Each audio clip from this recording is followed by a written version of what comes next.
Patuloy pa rin ang laban natin sa COVID-19. And together, we can beat the solusyon. B. Bawal walang mask. I. Isanitize sa mga kamay. Iwas hawak sa mga bagay. D. Dumistansya ng 1 metro. A. Alamin ang totoong impormasyon tungkol sa COVID-19. Protektahan natin ang sarili at mga mahal sa buhay. Bida solusyon sa COVID-19. Para safe ang pamilya, dapat sa bahay sanitation ang bida. Maging bida solusyon sa COVID-19.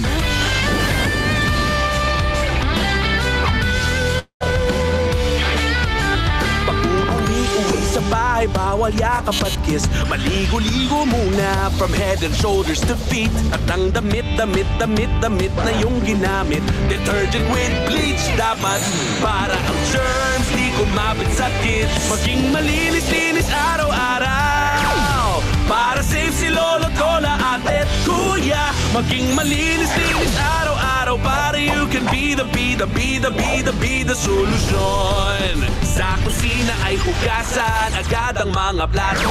Mas joyful ang salo-salo. Sa mga bagay iwas hawak para iwas hawak. Buong kamay ay hugasan mo na.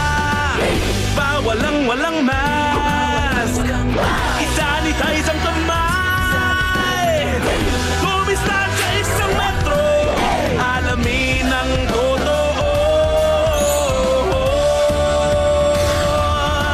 Maging malinis-linis araw-araw para sa buong pamilya, ako, ikaw. Maging malinis-linis araw-araw para you can be the solusyon. Isanitize ang katawan at buong bahay para you can be the solusyon.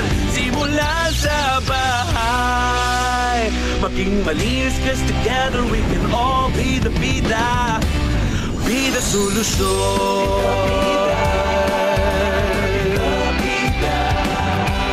Bida solusyon.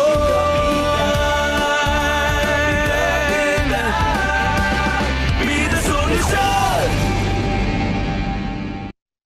Scary. Oh, scary.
Scary. Oh,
scary.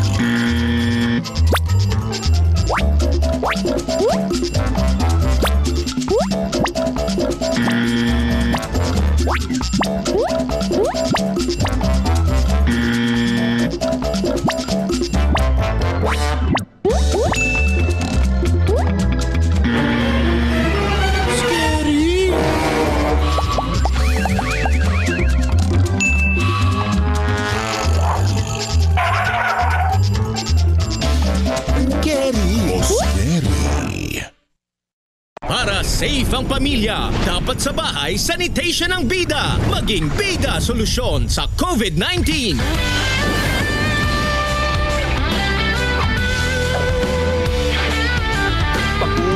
Uwi sa bahay, bawal yakap at kiss. Maligo-ligo muna from head and shoulders to feet. At ang damit na yung ginamit. Detergent with bleach dapat para ang germs di kumapit sa kids. Maging malinis-linis araw-araw para safe si lolo, lola, ate, kuya. Maging malinis-linis araw-araw para you can be the solusyon. Sa kusina ay hugasan agad ang mga plato.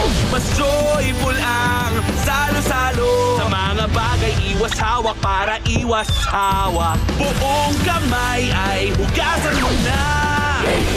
Walang mask. Isanitize ang kamay. Tumistan sa isang metro.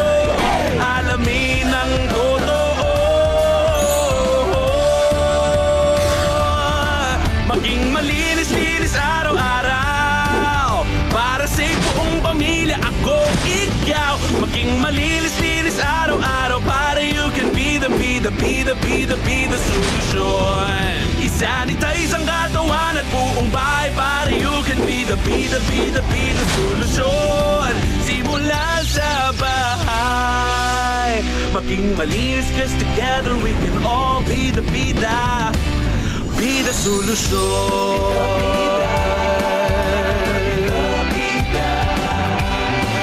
solusyon.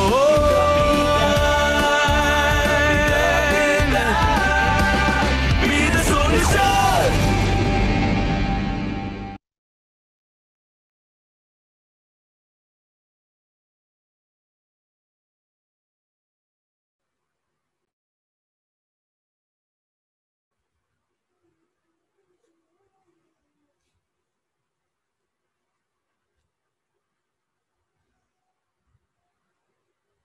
Let us observe a moment of silence to be followed by the singing of the national anthem.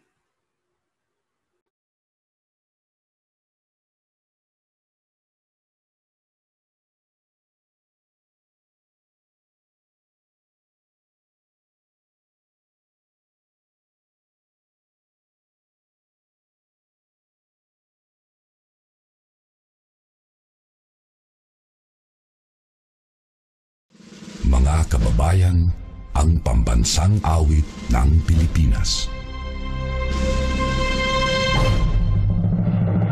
Kayang magiliw, nagsasilananan, alam ng puso, sa likid mo'y buhay. Upang hinirang, tuyag ka ng magiting, sa mandulupin, di ka pasisigil, sa nalagang tutok sa simoy at sa langit ng pagkaw, ay ginagang tulang awit sa pagkayang minamahal. Ang isang ng matawad mo'y tagumpay na nag-iingin, ang bituin at araw niya kailan pa may di magtitingin. Luman ang araw ng walhaging pagsinta, buhay ang langit sa piling mo. Ang hindi kaya ng kartay mga amin, ang mamatay ng dahil sa'yo.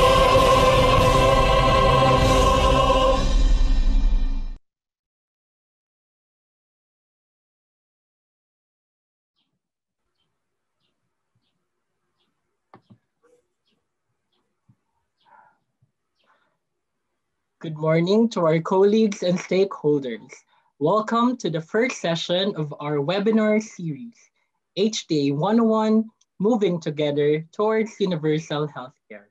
I'm Ives, and with me is Sheena, and we are from the DOH Health Technology Assessment Unit. This marks the first of our 3 sessions for disseminating Department of Health Administrative Order number 2020-0041, or the new implementing guidelines on HTA and its annexes, the process and methods guides. We'll highlight how partners like researchers and the academe can play vital roles in achieving UHC through health technology assessment. That's right, Sheena. Just like UHC, HTA seeks to provide all Filipinos access to quality healthcare. We are glad representatives from the academic institutions and research organizations could find time to join us today. We also recognize our members of the Health Technology Assessment Council joining us this morning. Maraming salamat po, ma'ams and sirs. HTA Philippines extends its gratitude to our partner, Mental Health PH, for helping us make this webinar happen. We also thank the DOH Health Promotion Bureau, DOH Health Regulation Team, and DOST PCHRD for their support to this activity. We're indeed lucky to have such supportive partners, Sheena. We are also fortunate to have a great roster of speakers from the Department of Health, the HTA Council, and the HTA Unit, who will present an overview of these hallmark policies and issuances that paved the way for HTA as we move together towards UHC. I agree, Ives. Joining us today are 157 Zoom participants. Those tuned in may share some real-time insights using our official hashtags HTA Philippines and HTA for UHC.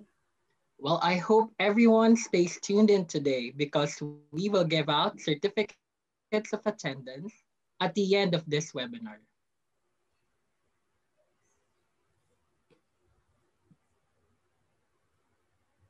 For the past months, HTA Council recommendations have guided decision makers in implementing evidence-based COVID response efforts.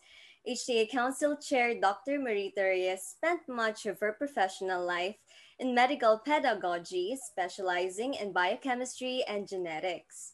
Before leading the HTA Council, Dr. Reyes was Dean of the University of the Philippines College of Medicine from 1988 to 1991.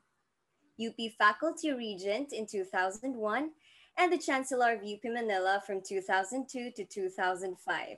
While engaged with the university, she chaired the National Ethics Committee from 1996 to 2016 and the Philippine Health Research Ethics Board from 2006 to 2010. Let us please all welcome one of the pillars of HTA in the Philippines, Dr. Marita V. Valentino Reyes. Good morning to you all. This is the first of 3 webinars where we intend to share with the public the content of the administrative order that serves as the implementing guidelines of the provision in the 2019 Universal Healthcare Act that institutionalized health technology assessment as a mechanism to help achieve universal health care in the Philippines. So today, on behalf of the Health Technology Assessment Council and the Health Technology Assessment Unit, I welcome our partners, the members of the academe and researchers. The development of this administrative order and its annexes, the process guide and the methods guide, went through an arduous national consultative process and countless revisions by specific task forces before it became what it is now. If you were part of those consultative events, we thank you in particular, as we also thank the DOH offices and other groups that helped in crafting this administrative order. We also thank our developmental partners, the European Union, the WHO, the UNICEF, the International Decision Support Initiative for their assistance, and of course, the Thailand Health Intervention and Technology Assessment Program, HITAP in short, who was there from the very beginning and who continue to support us in our capacity building to this day. HTA Philippines was born in October 2019 when we were first called to a meeting by the DOH Secretary Duque and given our marching orders.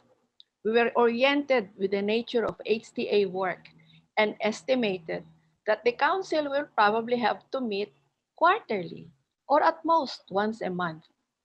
We started working on the AO and the Process and Methods Guide in January 2020. But before we knew it, the COVID-19 pandemic thrusted on the Council emergency assessment needs. Today, if you check the number of meetings we have had in the past 11 months or so, we are on our 24th. This means that we have been meeting more than twice a month on the average. I am wonder proud to be part of HTA Philippines, feeling lucky to work with a group of committed, energetic, competent, diligent, and optimistic group of people who are able to produce quality output, working day and night to come up with HTA Council recommendations to guide government decisions.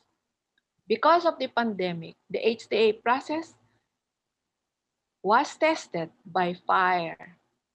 When the administrative order was signed on September 8 this year, we received warm congratulations, for indeed this is something to celebrate. To HTA Philippines, however, it is most special because this officially puts on notice our mandate from the Filipino people. By the end of this series, we hope that you, our key stakeholders, partners, will find it worth your while to support HTA Philippines in contributing to universal health care. You matter to us. Thank you for joining us on this occasion.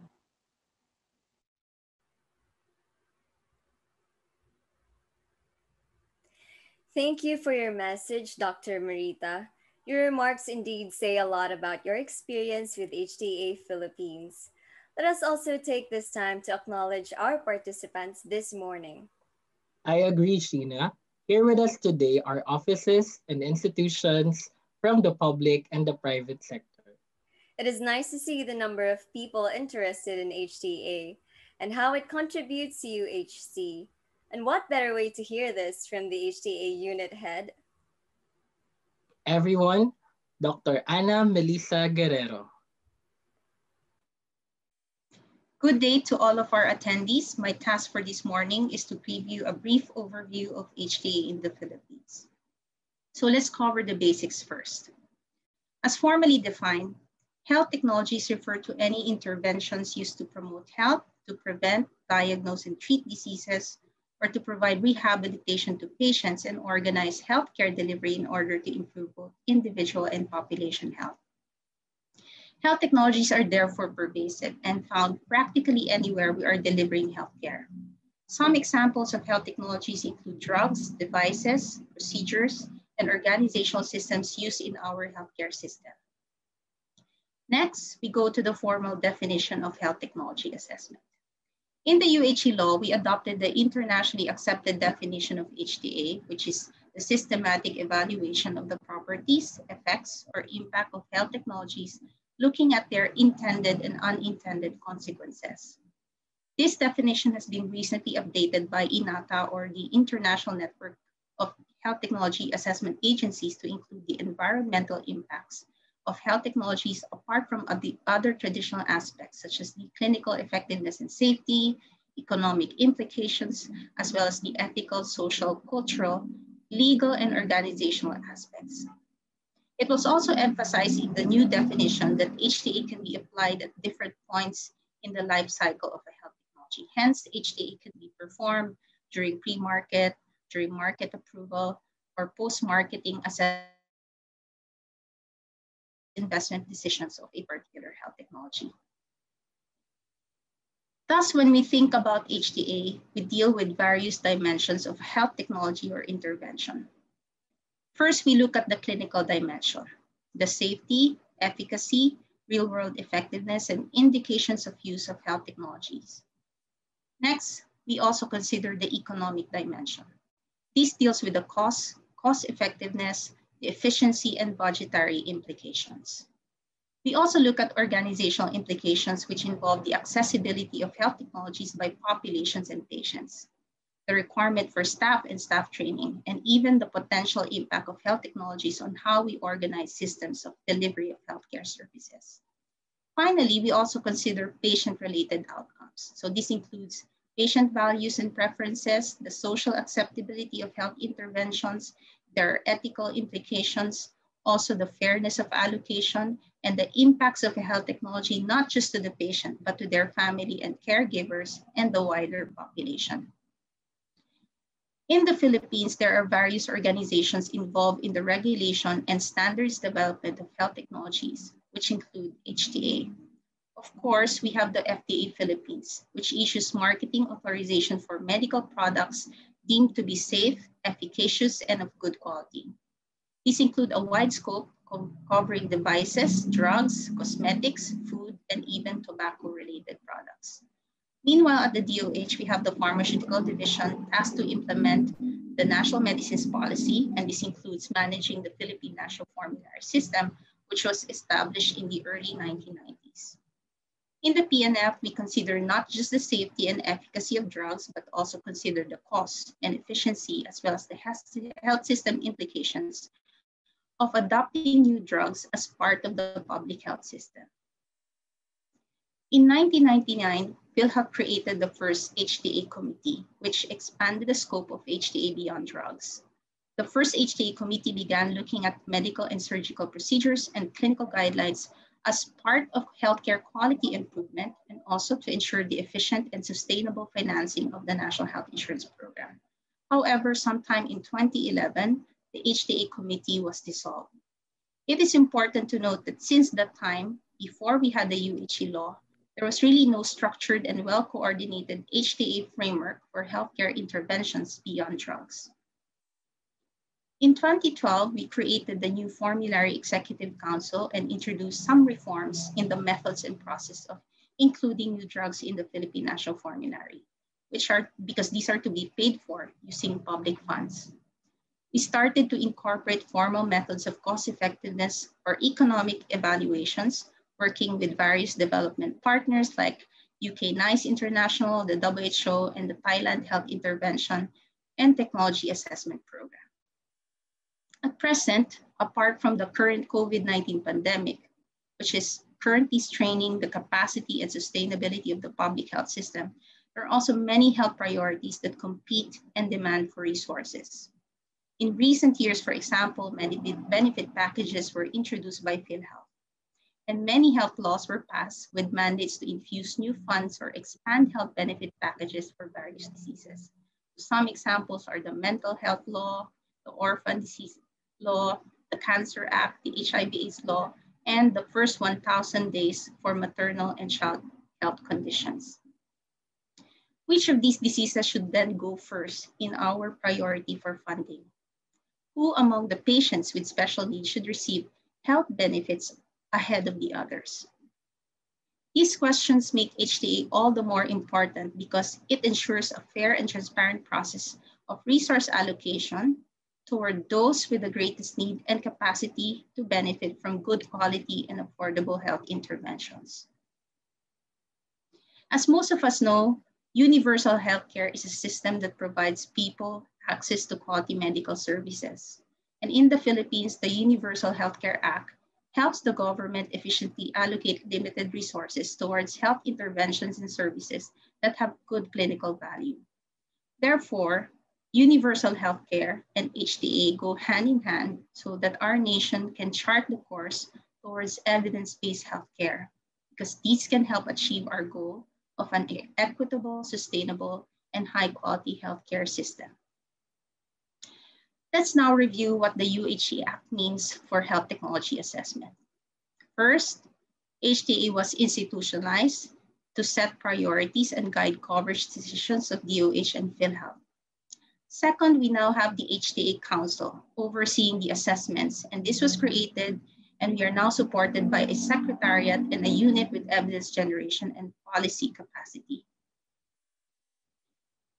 The Envision Philippine HTA system aims to create a streamlined and unified process that will support currently existing programs and work streams of the DOH and PhilHealth. So this includes the development of the essential medicines list under the Philippine National Formulary System, also refining the services delivered by the DOH public health programs that should be aligned with clinical guidelines, the development of our PhilHealth benefit packages, also how we do capital investment in upgrading and modernizing our hospitals through the Health Facilities Enhancement Program.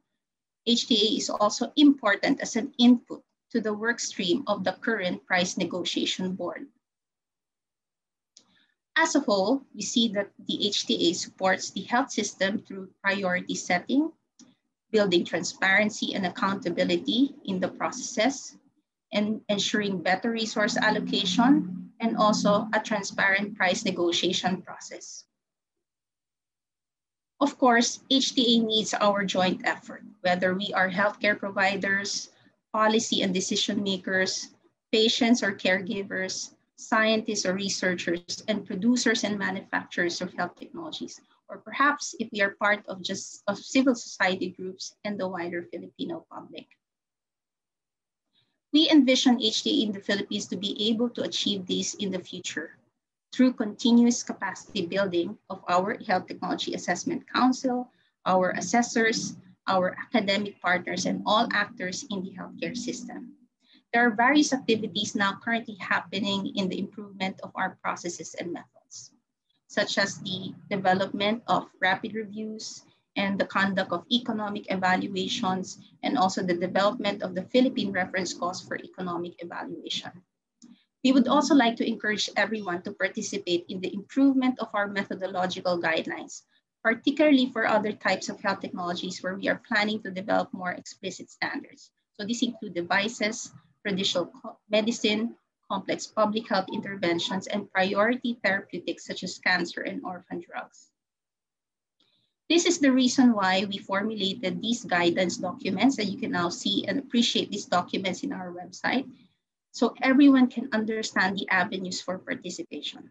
We aim to work with all actors in the healthcare system as one HTA community, coming together for a common purpose of promoting equitable access to good value health technologies, so we can deliver on our aspiration and promise to achieve universal healthcare for all Filipinos. Thank you, and I will be happy to respond to your questions during the open forum.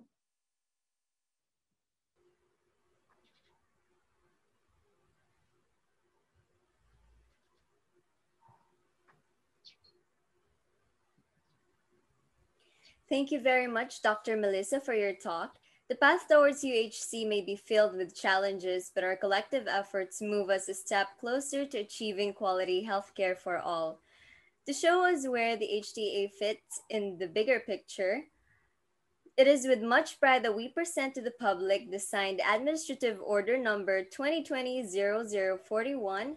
Here to discuss the new implementing guidelines on HTA is Dr. Catherine Ann Reyes.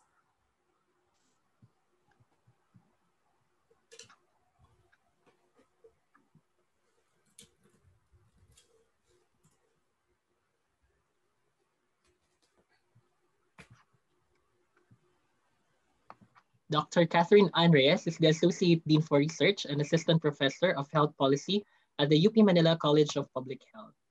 She graduated from the University of the Philippines College of Medicine and received her Master in Public Policy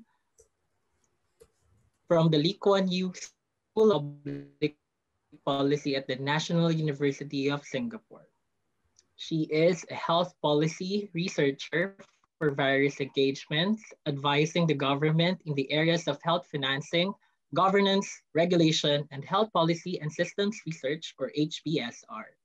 She also serves as a board member of the Health Systems Global, an international membership-based professional organization advancing the role of HBSR in improving health systems and outcomes. Dr. Reyes is a member of the HTA Subcommittee on Preventive and Promotive Health Services.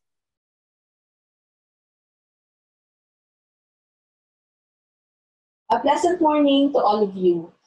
I'm Dr. Catherine Ann Reyes from the University of the Philippines, Manila, and also a member of the Health Technology Assessment Council Subcommittee on Preventive and Promotive Health. It is my pleasure to present to all of you the Administrative Order on Health Technology Assessment. This is a recently signed Administrative Order, and I'd like to guide your viewing into the following keywords: funding allocation, coverage decision, and universal healthcare. And the Administrative Order is supported by two equally important documents, the process and method guides that are important to the attainment of fair funding allocation, coverage decision, so that we can all support the universal healthcare implementation. This document also specifies the roles and responsibilities of the different stakeholders who are involved in the assessment of health technologies. Similar to other countries that have implemented health technology assessment, we also want to have a fair and transparent way to identify and prioritize health interventions here in the Philippines. This promises a rigorous process that will allow us to fairly recommend certain technologies that will support our policies, develop programs, and identify which of the technologies we will pay for in such activities. As such, only interventions that have been given positive recommendation by the Health Technology Assessment Council and approved by the Secretary of Health will eventually be financed by the Department of Health as well as PhilHealth. As a new system, health technology assessment is not a standalone process. It will align itself to existing processes and procedures in the country that are also contributing towards fair allocation as well as funding decisions. Examples of these are the Philippine National Formulary System that is important in the development of the list of essential medicines here in the Philippines, the Department of Health's national health programs that are responsible in defining which health services will be prioritized by our government, how will this be developed, and which treatment guidelines are adopted. The National Immunization Council's National Immunization Program, this is very familiar for most of us, the DOH Health Facilities Enhancement Program, and the Benefit Package Development by PhilHealth.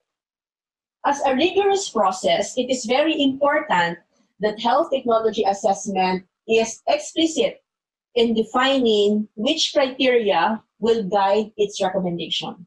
So the first of these has three aspects: magnitude, severity, and equity.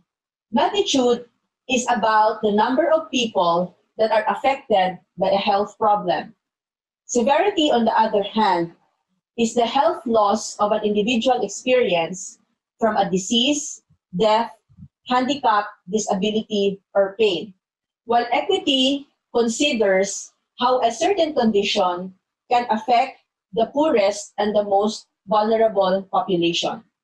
Therefore, for this criteria, we are looking at technologies that addresses the top medical conditions here in the country and has heaviest implication in terms of burden on this population group. The process will also consider the best available evidence there is that will demonstrate safety and effectiveness of the health intervention. The health technology must also be affordable and sustainable to funding agencies. We must also ensure that the health technology will provide an overall gain to the health system and outweigh the opportunity cost of covering a different health intervention. So this implies that whenever we decide to pay for a specific health technology, it means that there are other technologies that we decided to not cover. So cost effectiveness decision has to consider that implication. And finally, the intervention must demonstrate that it will reduce the financial burden and out-of-pocket health expenses of the Filipino based on economic studies. So as you can see, there are different criteria. And the criteria proposes to look into the different facets of a health technology.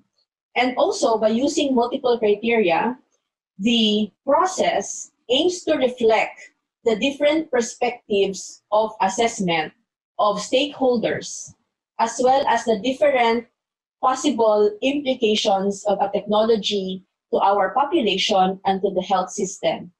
By using different criteria, we aim to be guided by a number of evidence, not just one, so that we are able to implement a fair way of coming up with a recommendation. The process is also cognizant that there will be different evidence that will come out over the years. As such, the reviews can be done in a periodic way and also the evaluation. This is to ensure that the current health technologies funded through the Department of Health and PhilHealth continue to contribute to the health system.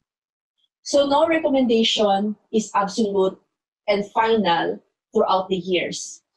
Whenever there are new evidence, these recommendations can eventually change. Furthermore, in conducting health technology assessment, we follow ethical standards and principles that are already defined by law, international agreements, and covenants. We value inclusiveness and take preferential regard for the underserved. We maintain evidence-based and scientific defensibility in our reviews. We observe transparency and accountability in providing recommendations. And we also weigh practical factors so that our recommendations are enforceable, accessible, and available. And finally, we follow due process. As the implementation of health technology assessment is fairly new, we expect that the application of these principles can also evolve along time. We continue to learn from the best practices from other countries, but at the same time, we also learn from our local experience and our local application so that eventually the application of the process and methods in the Philippines will be fit to our needs and to what the society reflects as important to it. The Universal Healthcare Law mandates the Health Technology Assessment Council to review the existing health benefit packages of the Department of Health and PhilHealth within 2 years from its establishment. These include outpatient drug benefit and emergency medical services. After 2 years, we will then start accepting new technologies. Other stakeholders may deem to be nominated so that we can assess and consider if this can be already included for possible coverage. By 2024, 5 years after its implementation, the HTA Council will be transferred to the Department of Science and Technology, retaining its status as an independent recommendatory body to the Department of Health. In case of public health emergencies like COVID-19, as what we are experiencing at the moment, we may perform an expedited process of health technology assessment. In fact, to date, we have assessed several health technologies using this expedited process. Our reviews include drugs and diagnostic tests for COVID-19. If you're interested, you may read them on our website at hta.doh.gov.ph.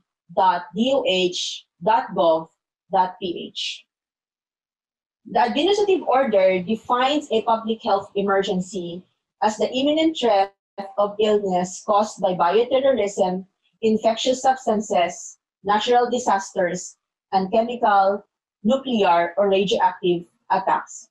It is important for us to understand this because it's not just COVID-19, which at the moment is a cause of a public health emergency, but there could be events along our horizon that may arise and will constitute a public health emergency. And as we understand that our resources are limited, we should also see that instituting a process to accommodate public health emergencies will have implications on the processing of technologies that we would call or we would consider during our so-called normal times. So we would just like to put it out there. Public health emergency also occurs when a health condition may cause a large number of deaths, serious injuries, widespread exposure to toxic substances, and restrictions to trade and travel. So the wide nature of a public health emergency also poses a risk, if you would consider it as that, a risk to the implementation of the regular HTA process, because whenever there is a public health emergency, as I mentioned, it will necessitate the diversion of resources into the processing of public health emergency nominations. The Universal Healthcare Law forms the Health Technology Assessment Council in the Department of Health at a transitory capacity, since eventually we will move to the Department of Science and Technology within 5 years. The Health Technology Assessment Frameworks defines 4 subsets of stakeholders. The Health Technology Assessment Council, which I am part of together with my colleagues who are doing different aspects of this process. We also have resource persons, which may include offices within the Department of Health, healthcare providers, patient groups, and the industries. So basically, these are people who have expertise, whether technical or practice, that may be important in the determination of our assessment of health technologies. We also have a very important component of this framework, which is the support team. The support team really is the driving engine in the process of the health technology assessment, because they provide the day-to-day support in the conduct of health technology assessment. So these are staff from the HTA Unit as well as the HTA Research Network. Finally, we have the decision makers, consisting of the DOH Executive Committee and the PhilHealth Board of Directors. So how the decision makers participate depends on the type of nomination. So definitely the Department of Health participates in all of the nominations, but PhilHealth, for its part, will only participate when the nomination has implications on the package development of PhilHealth. Before we identify the role of all the other stakeholders, let's first look at the Health Technology Assessment Council.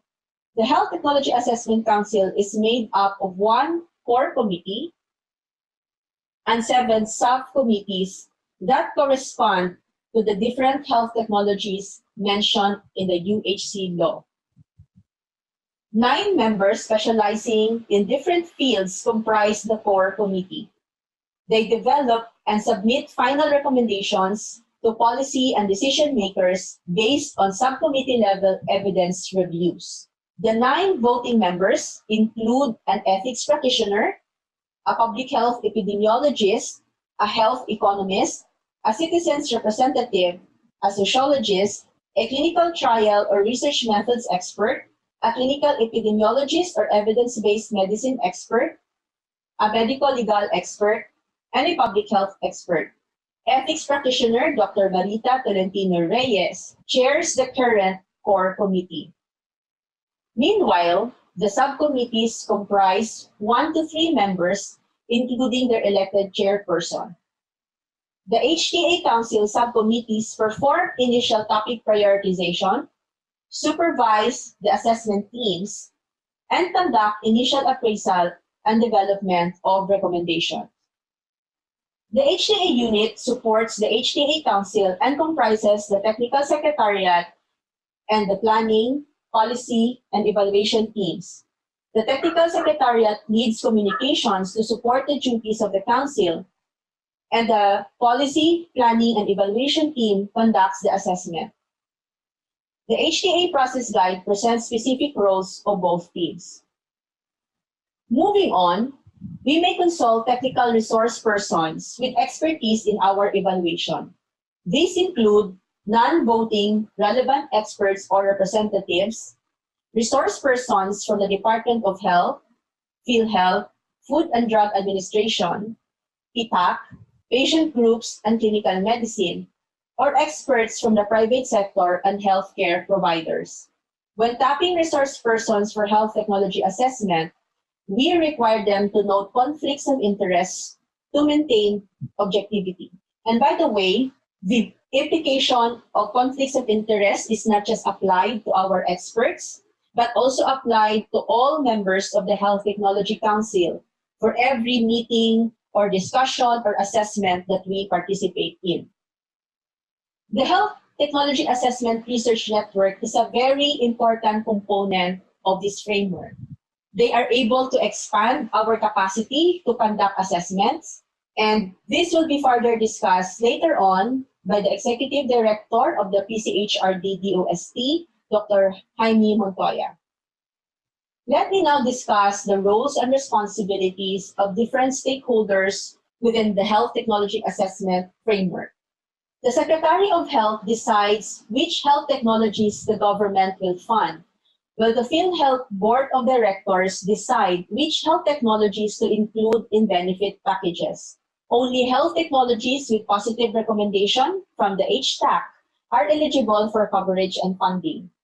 Department of Science and Technology ensures that health technology assessment becomes a national health research agenda. Together with the Department of Health, they will establish an HTA research network that would support HTA-related research activities. The Department of Health Health Regulation Team, under Undersecretary Vergere, endorses HTA Council recommendation to the Health Secretary and the PhilHealth Board of Directors. The Health Regulation Team will also help transition HTA to the Department of Science and Technology. The Administrative Order also cites relevant offices within the Department of Health as key actors in implementing health technology assessment. The Disease Prevention and Control Bureau and the Health Facilities Enhancement Program propose the topics of or health technologies to undergo HTA.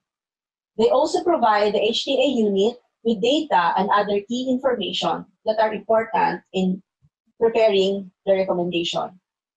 Their perspectives help establish real-world evidence for health technologies. Next, the Epidemiology Bureau provides necessary data on epidemiology. At the National Regulatory Agency, it is the FDA that provides clinical evidence such as regulatory assessments to ensure product safety and efficacy. Likewise, PITAC provides health outcomes, cost, and other information from studies. We work with them to validate the certification that our proponents submit. The DOH Legal Service provides input and assistance on legal matters at any stage of implementation. While negotiating with industry partners, we also work with the price negotiation board to determine the clinical and economic value of new health technologies. So this function is outside of the council, and we coordinate with the negotiation board for this specific task.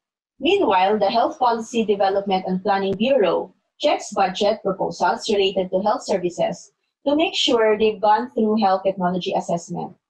They also give the HTA Council research and policy briefs commissioned through DOH HPDPB, ensuring our access to research databases and assist in commissioning studies for external assessments.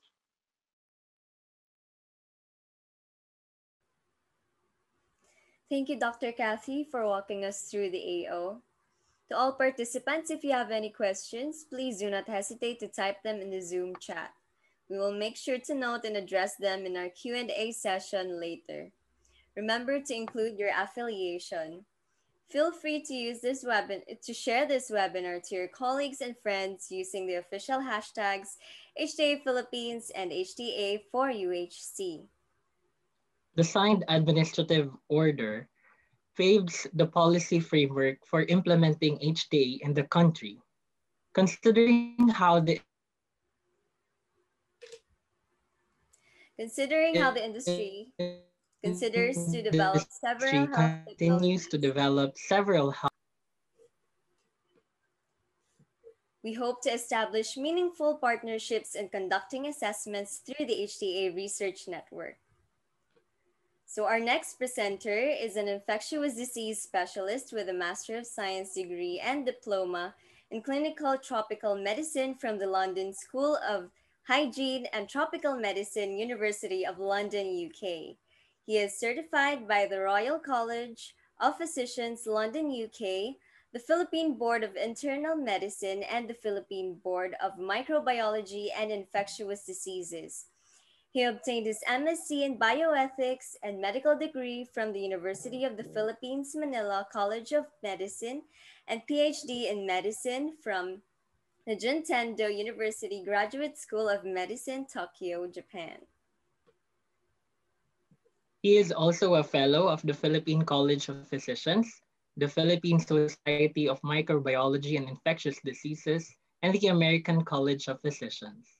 He is also an honorary fellow of the Philippine College of Chest Physicians, the Royal College of Physicians of Thailand, and the Royal Institute of Doctors in Singapore. As a health research advocate, he helped establish the national framework for health research in our country, a model widely recognized by the World Health Organization. He is also a public health expert, civil servant, outstanding researcher, and an academician. We are honored to welcome Dr. Jaime C. Montoya, the Executive Director of the Philippine Council for Health Research and Development, as he presents to us the establishment of HTA Research Network in the Philippines.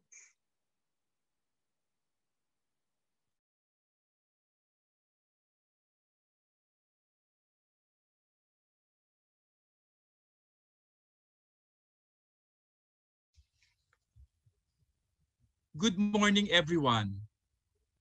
I am here to discuss the research network that will be formed from different academic and research institutions for the conduct of health technology assessment in the Philippines.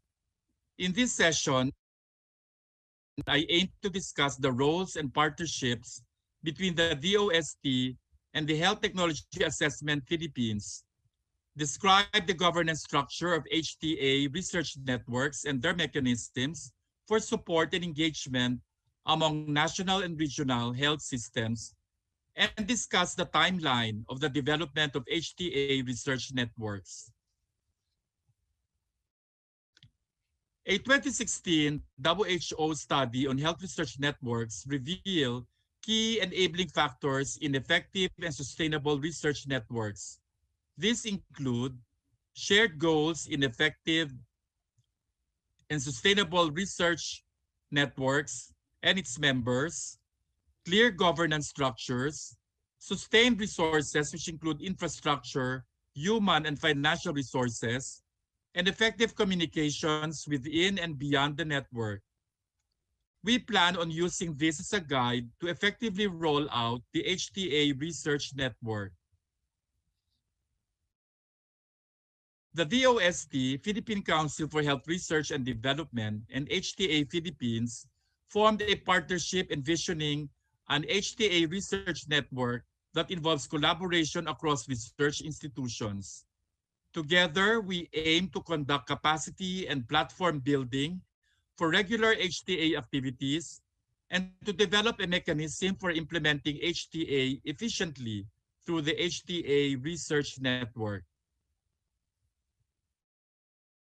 We will discuss research networks for COVID-19 assessments, but in the long run, we expect institutions to identify the faculty and the staff with health technology assessment expertise, oversee HTA studies conducted by its constituents, participate in periodic monitoring and evaluation activities, and develop short courses or postgraduate trainings for HTA-related disciplines. We also expect individuals belonging to these institutions to conduct studies relevant to HTA and follow the HTAC's established methods guide, participate in the peer review process, and submit reports on time. As I mentioned earlier, an effective research network should have a clear governance structure for several stakeholders with different roles and responsibilities. The first group of stakeholders for COVID-19 assessments is composed of HTA Office, the HPDPB, and the PCHRD, which will provide technical support and lead the research office coordination. HTAO and will receive prioritized topics for HTA, and with assistance of the HPDPB, will course these topics through the AHEAD HPSR mechanisms of the PCHRD. The evidence generation group of the HTA network, consisting of local international universities, NGOs, and professional societies, will conduct the health technology assessments through commissioned research. The governance structure of the HTA Research Network involves various organizations. In this slide, I will discuss the mechanism for implementing health technology assessments through the research network. The process begins with the HTA Council deliberating which topics for assessment will be commissioned through the network. The DOST shall then assign these topics to different research institutions within our network. These institutions include NGOs, local international universities. The assessments conducted by our partners will be reviewed by the HTA Office of the Department of Health and will then be deliberated upon by the HTA Council. Now you may ask, how can I be part of the network? The DOST and the HTAC will finalize eligibility criteria for joining the research network. This shall set the minimum expertise of the research groups, the minimum standard methodology, including the improvement of HTA methodology, the review process during monitoring and evaluation, their available resources for training programs, including manpower, research dissemination platforms such as journals and online repositories, and whether an individual is affiliated in a research institution with administrative and financial support.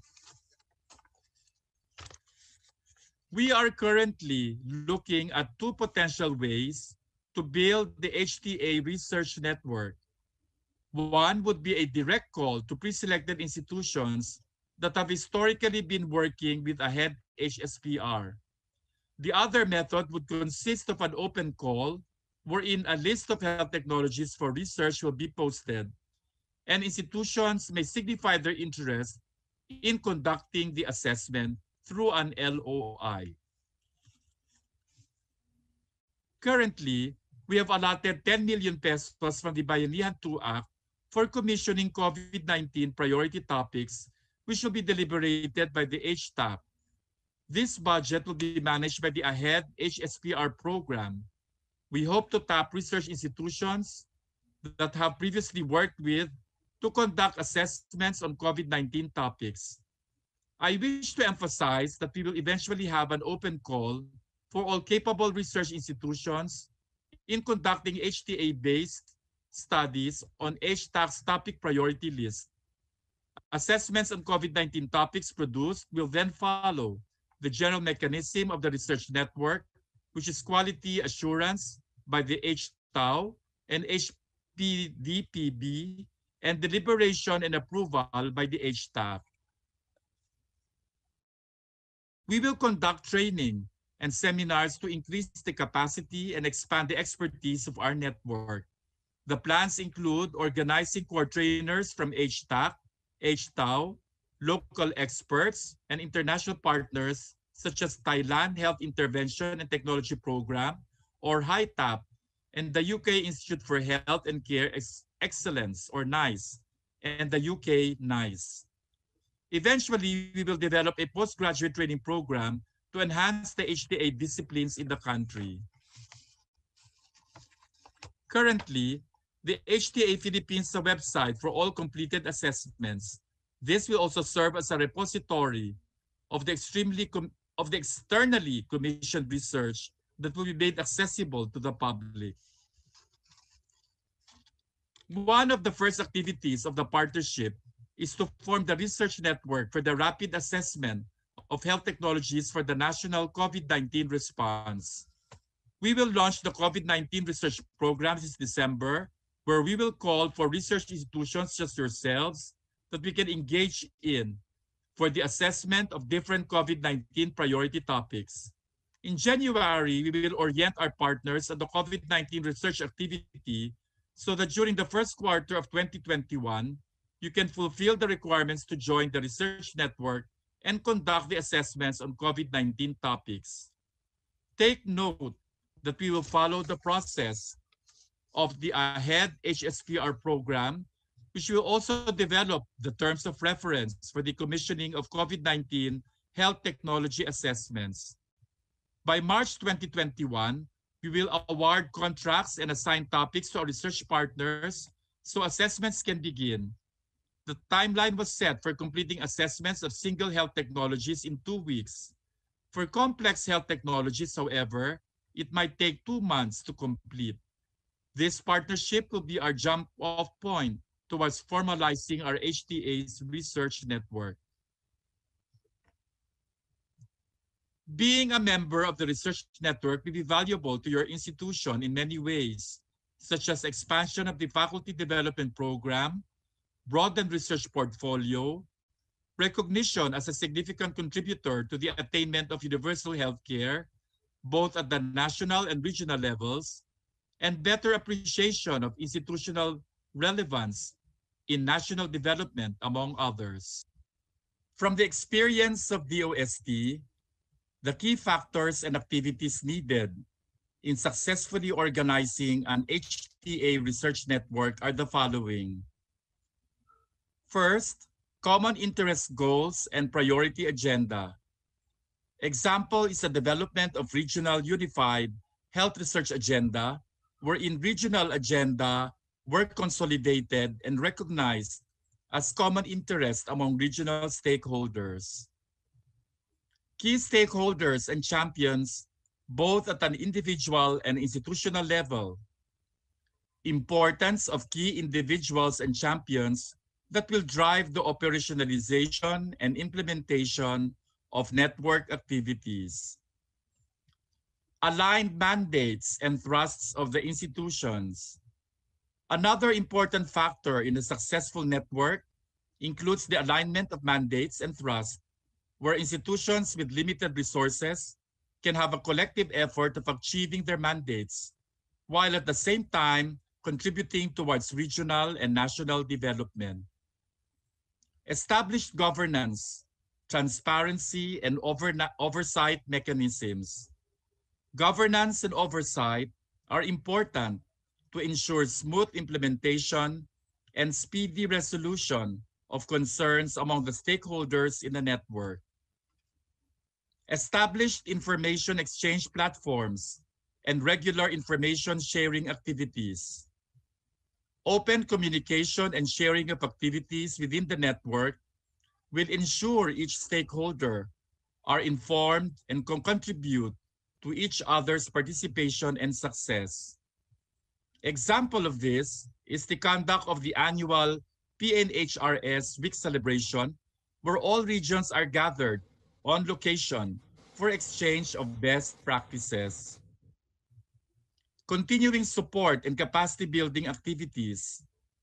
Building networks of research institutions and stakeholders requires long-term effort for capacity building and continuing support to lead to sustainable operations.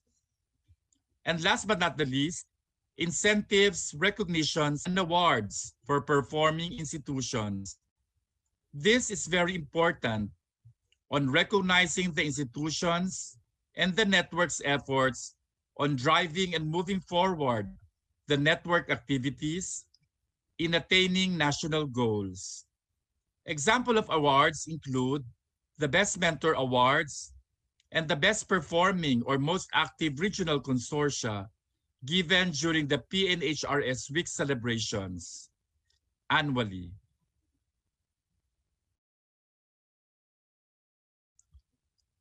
Meanwhile, we also note some common challenges in organizing health research networks so that we can prepare to overcome these based on the WHO report. Among these, the DOST Philippine Council for Health Research and Development can relate to local experience we had during the early days of building the regional consortia of the Philippines. Some even have a concern on regional cooperation and harmonization of efforts among its member institutions. The sustainability and change of leading institutions can also hamper the continuation of the existing programs in the regional networks.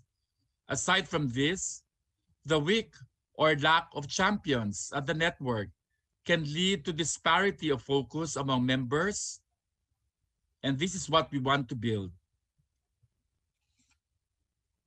The three main takeaways of this session would be: collaboration strengthens the science behind the practice of the local health technology assessment. Building an HTA research network will help multidisciplinary experts to work together and share perspectives. And especially during public health emergencies, research will allow us to more quickly collect and share data. I hope I was able to give you an overview of what we intend to do with the HTA networks. I'd like to thank the organizing committee for inviting me to speak on our local experiences and to share with you what we hope to happen in the future. Maraming salamat po at mabuhay po tayong lahat. Thank you, Dr. Montoya, for sharing with us the vision and the joint plan of HTA Philippines and the Department of Science and Technology, PCHRD, working hand in hand to make HTA work. Let us now learn about the processes involved in implementing HTA. This will be discussed by Dr. Limuel Anthony Abrahena. Dr. Abrahena is a member of the National Board of Trustees of the Philippine Academy of Family Physicians and the chairperson of the Committee on Basic Medical Education and Committee on Informatics and Publicity. He is also the Regional Director for Luzon of the Dementia Society of the Philippines. He finished his residency training in family and community medicine at the University of the Philippines, Philippine General Hospital. Currently, he is affiliated with the Association of Marine Officers and Seamen's Union of the Philippines Hospital. Welcome, Dr. Abrahena. Good day. I am Dr. Limuel Anthony Abrahena. I am the chair of the Subcommittee on Preventive and Promotive Health Technologies. I'm here to present the Philippine Health Technology Assessment Process Guide. So, what is the process guide? HTA Philippines uses this document as a reference in conducting health technology assessment. Here you can find the key participants involved in HTA, its tracks and timelines, and forms you need in nominating topics. The process guide provides structure and transparency to our assessments and appraisals. It also ensures accountability in every step of the way. Moreover, it sets the roles and functions of the stakeholders in the process, which we hope to focus on in our session today. This document should be interpreted together with the methods guide, which we will also discuss later. HTA Philippines conduct HTA in two tracks for major and minor applications. The first major application follows the general HTA process. We use this for existing health technologies or those the Department of Health and PhilHealth are currently financing, and for new health technologies or those that the said agencies are considering to fund. RA 11223 or the Universal Healthcare Law mandates the HTA Council to review the existing health benefit packages within 2 years from its establishment. This means that we're only reviewing existing health technologies under this track for now. Topic submissions for new health technologies will begin in September 2021, subject to availability of resources. The new track would be the expedited HTA process, which we follow when considering all health technologies for funding so that the Department of Health can address public health emergencies. Since the President placed the Philippines under public health emergency due to COVID-19, the HTAC has reviewed several COVID-19 health technologies. Our reports have since provided policymakers evidence-based and timely guidance. Next would be the urgent HTA process for new health technologies.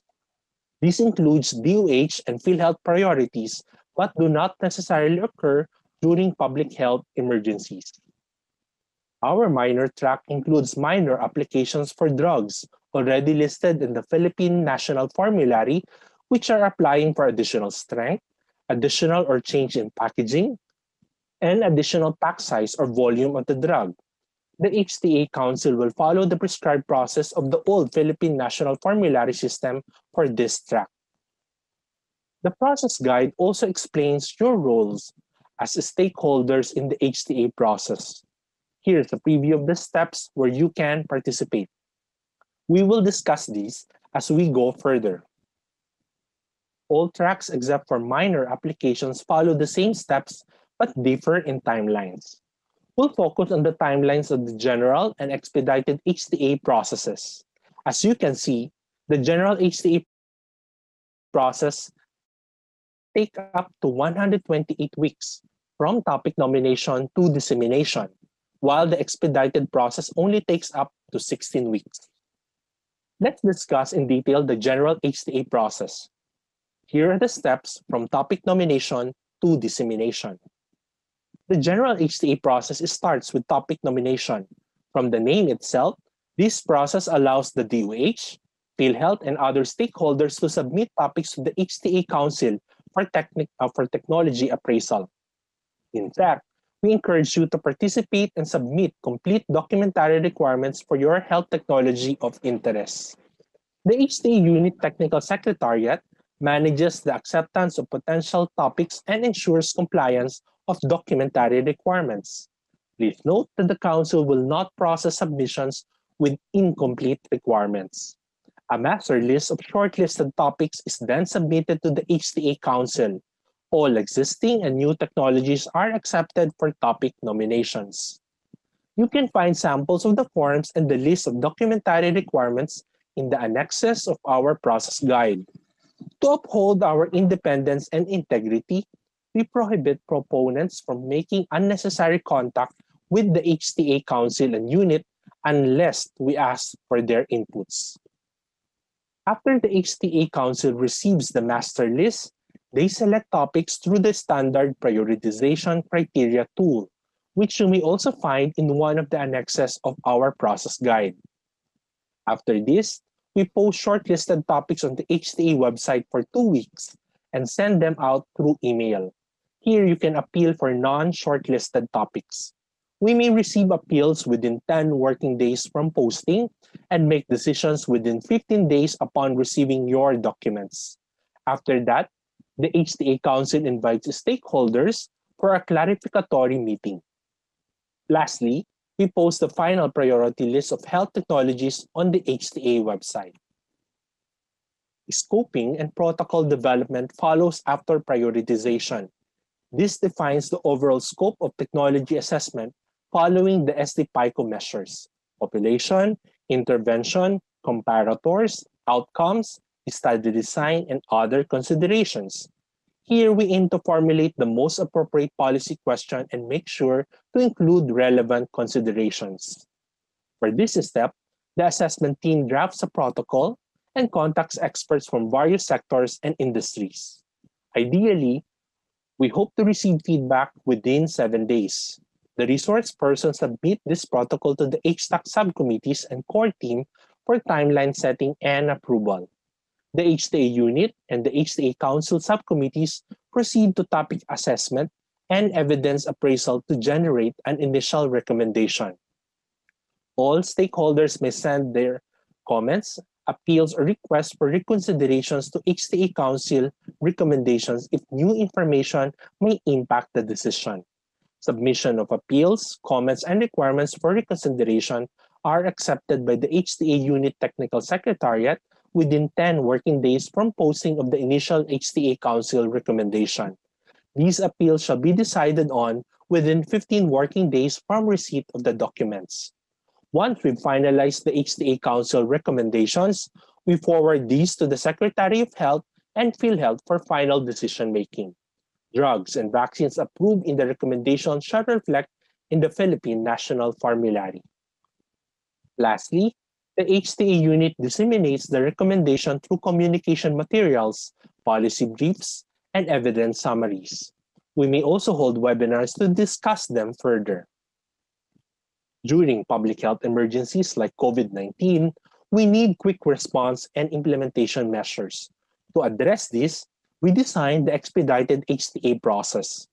Here, we see the difference between the timelines for the general and expedited HTA processes.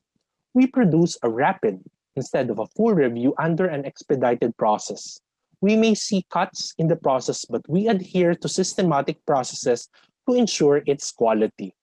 These rapid reviews may also change as new evidence emerges. Expedited HTA begins when the Health Secretary declares a public health emergency and the DOH National Health Program Director submits. Topic nomination, prioritization, assessment, evidence appraisal, and recommendation proceed after the HTA Council makes an initial approval. The entire process happens in only a span of 15 to 16 weeks. During the course of our COVID-19 response, HTA Philippines has used the expedited track in making rapid reviews that guide policies and programs. You can access these through the link here. We're also reviewing other health technologies, which will also publish on the HTA website. To sum up, we'd like to emphasize our session's key messages. First, health technology assessment is a systematic process that involves collective effort from various sectors. The process guide aims to ensure inclusiveness, transparency, and accountability in the entire sequence. Second, the current HTA process considers existing and new health technologies to help the Department of Health and PhilHealth set priorities. The Council, on the other hand, follows the expedited HTA process to assess COVID-19 health technologies. Third, another track opens for new HTA processes in 2021, and we encourage you to consider participating. Improving the Philippine health system relies on taking part in the HTA process, turning topics into action, and championing evidence-based decisions. Thank you for listening. Thank you, Dr. Abrahena, for giving us an overview on how we implement HTA. So far, we've learned a lot thanks to our speakers. What can you say about the presentation so far, Ives? Well, to be honest, Sheena, this has been an insightful morning for all of us. So far, we've seen multiple players at work setting the direction for turning policies into actions. I agree, Ives. We've also seen how our processes and methods remain fair and transparent to our stakeholders, and how policy and decision makers can implement these recommendations. So, for our participants, you may visit our website to check our assessments and evidence summaries. You can also find information on current and future events. To stay in the loop again, just visit hta.doh.gov.ph. And don't forget to share with us online with the following hashtags HTA for UHC and HTA Philippines. At this point, let us now learn about the standard methods in conducting HTA. Our next speakers will share with us their expertise in the different aspects of HTA. Dr. Jacinto Blas Mantaring, Dr. Aleli Craft, and Dr. Maria Karin Alejandria will discuss the clinical, economic, and ethical, legal, social, and health systems impact assessments, respectively. Dr. Mantaring is a professor of clinical epidemiology and the chair of the Department of Clinical Epidemiology of the UP College of Medicine. He is also a clinical professor of pediatrics, a practicing neonatologist, and an attending physician at the PGH. He chairs the University of the Philippines Research Ethics Board and the DOH Single Joint Research Ethics Board. He has a Master's of Science degree in Epidemiology, Clinical Epidemiology from the University of the Philippines, Manila. He is also one of the core committee members of the HTA Council. Dr. Aleli Craft is currently professor and health economics program coordinator at the University of the Philippines, Diliman School of Economics. She obtained her PhD in economics from the same institution. She has done consultancies for local and international trade projects and has been involved in health economics research and health sector policy work. She has also published her works in both local and international journals. Dr. Kraft is a health economist and is one of our core committee members in the HTA Council. Finally, Dr. Maria Karin Alejandria is the head of the Social Health Studies Unit, Research for Social Sciences in Education, and a professor at the Department of Sociology, Faculty of Arts and Letters, University of Santo Tomas. She has authored books and journals on health, disaster, and aging. Dr. Alejandria is a social anthropologist and is one of the core committee members of the HTA Council. Everyone, our speakers for the Philippine HTA Methods Guide.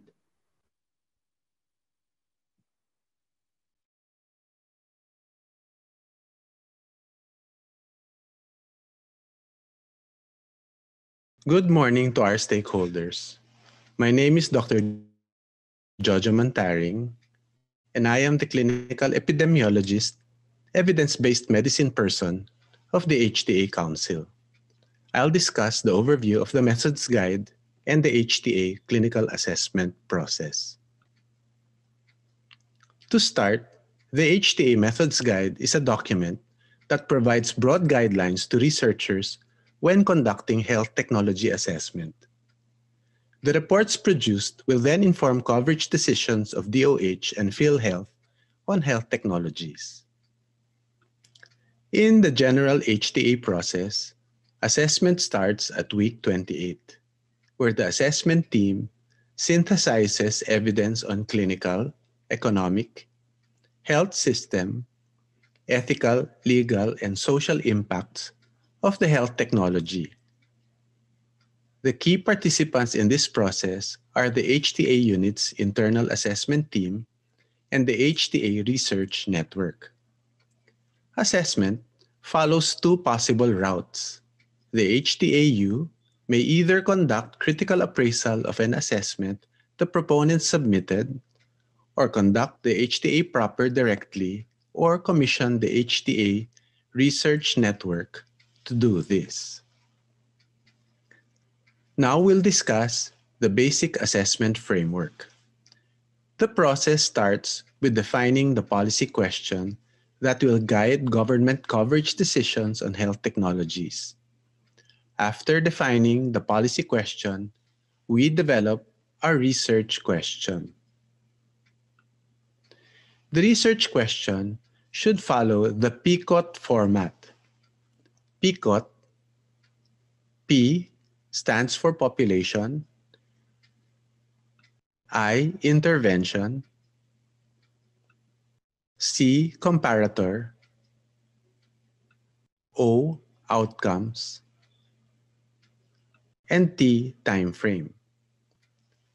The PICOT format specifies the target population who may benefit from the health technology, the intervention or the health technology assessed, the comparator or the current health technology used for the population, the outcomes as measured, whether or not the health technology is effective, and the time frame, which is the time before the desired outcomes appear. Once we've formed the policy and research questions, we need to define the assessment's scope. This is an important exercise as it ensures all factors relevant to the health technology are considered in the assessment. This involves stakeholder consultation in finalizing the policy and research questions the assessment seeks to answer. The assessment team then drafts the study protocol based on the prescribed format in the methods guide. All protocols are subject to the relevant HTAC subcommittee's review and approval.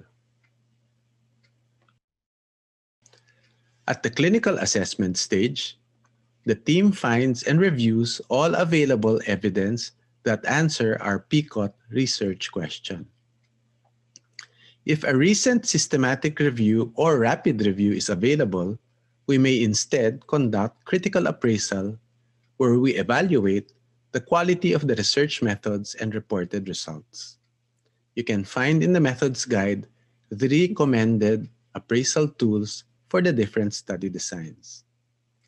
After appraisal of clinical evidence, we synthesize evidence using qualitative or quantitative methods as applicable. Upon review of all available clinical evidence, and we've found that the health technology assessed is inferior to the comparator or showed ineffectiveness, the HTAC will no longer consider this health technology in the succeeding health technology assessment steps. On the other hand, if the health technology is either superior, non-inferior, or comparable to the comparator's clinical performance, we assess this further for its economic and ethical, legal, and social implications, which our next two speakers will discuss. Thank you very much.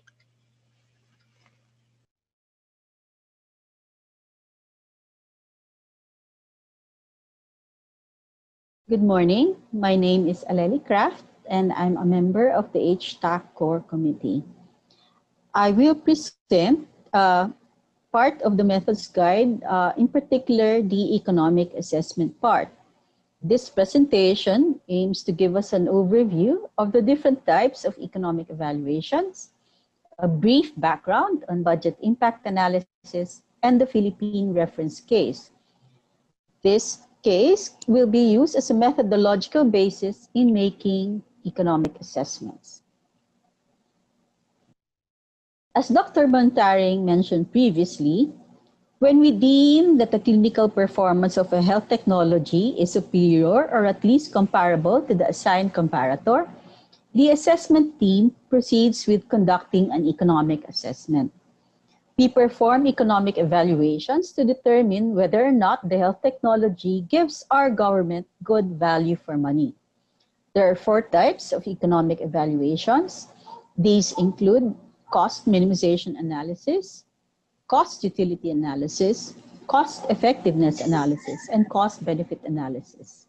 In practice, we commonly use cost effectiveness and cost-utility analysis. Cost-utility analysis generally serves as the most ideal type of economic evaluation because it allows us to measure outcomes in terms of utility or improvements in quantity and quality of life that are combined with patient preferences over these health improvements. This helps us compare health gains and costs across different diseases and interventions. These analyses are important because we have to maximize health outcomes across the population despite limited resources. Aside from finding out if a health technology is cost-effective, we also need to know if the government can afford these health technologies using budget impact analysis. So naturally, when the government adopts a new health technologies, there will be financial consequences. To help us estimate how interventions can impact funding over time, and to guide public payers in budget and service planning, we conduct a budget impact analysis. We have set a Philippine reference case for health economic evaluations. A reference case is a formal statement of acceptable methods and assumptions set out by health technology assessment bodies to which economic evaluations should conform to. The standard set in the Philippine reference case determines how the HTA can make judgments on the value of health technologies to patients and the overall health system. In detailing the methods we need to employ, we ensure there's transparency and accountability in the way we assess all evidentiary requirements. While it's ideal to follow the reference case as much as we can, we recognize that some cases may require us to explore other options. These may vary from non-availability of data to emergency. So these are the cases when we might need to explore other options. And for these cases, the use of methods that do not follow the reference case must be justified. The decision problem covers the rationale of the study and the policy question. Okay. In terms of perspective, we prefer a publicly funded healthcare payer perspective, which means that our focus lies on the financial impacts that the health intervention would pose for DOH and PhilHealth. The comparator, on the other hand, should be the current standard of care, the most widely used intervention, or in some cases, no intervention or none at all. The time horizon that we consider in the analysis must extensively reflect all important differences in costs and outcomes. Our analysis would require a lifetime time horizon when alternative technologies lead to differences in survival or benefits experienced throughout the rest of the person's life. Otherwise, if there are no significant effects on mortality or quality of life that exist between the treatment options and cost differences only cover a shorter period, we may consider a time horizon that is shorter than the patient's lifetime. We also consider differences across the beneficiaries of the intervention. Heterogeneity simply tells us that subpopulations differ in many aspects, including geographical location, baseline risk, among others. Because of these, we need to explore the outcomes and costs of the health technologies we assess for different subpopulations. This helps decision makers consider making the proposed intervention available to groups of individuals who would benefit the most from them. However, we would want to identify the relevant subgroups in the analysis a priori based on available evidence. Part of our reference case is a measure of health outcomes. We prefer this to be expressed in terms of utilities. And this measure combines health improvements in terms of length of life and quality of life. And the way we combine these two is to take into account the preferences or utilities of individuals over those improvements. One such measure is the quality adjusted life year, or the QALY.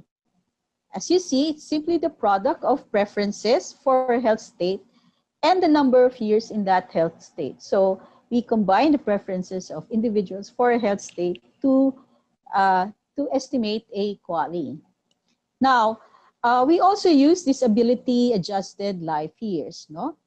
And this is acceptable if QALYs are unavailable for specific health conditions in the Philippines. For our measures of costs, we consider direct healthcare costs for cost utility or cost effectiveness analyses.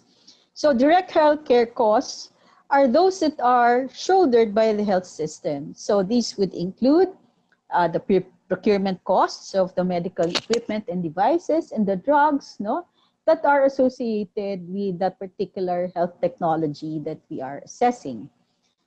On the other hand, non-direct healthcare costs are borne by the households, for instance. So these do not fall within the health system. We consider this when assessing the household financial impact. And this would include, for instance, transportation and food expenses of patients, or the accommodation expenses for their companions.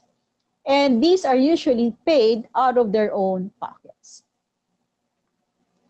Since we prefer to spend and experience benefits at the present, we need to discount future costs and benefits. No? We adapted the Ramsey formula to compute a discount rate of 7% for our case. Note that this is lower than the discount rate used by the National Economic and Development Authority, or NEDA, which is at 10%, and they use this discount rate of 10% for infrastructure and other social development projects. It is also higher than the 3% that is usually used by other HTA agencies. And because of these, we perform sensitivity analysis at 3 and 10%. We also decrease the discount rate for benefits and costs that are incurred in the far future, so as not to disadvantage preventive health technologies whose benefits extend for many, many years. Lastly, we assess uncertainty through sensitivity analysis, which involves the use of modeling. So we look at different values of the input parameters and sources of input estimates in the economic evaluation. So we vary these to see whether they would have an impact on our assessments of the costs and the benefits.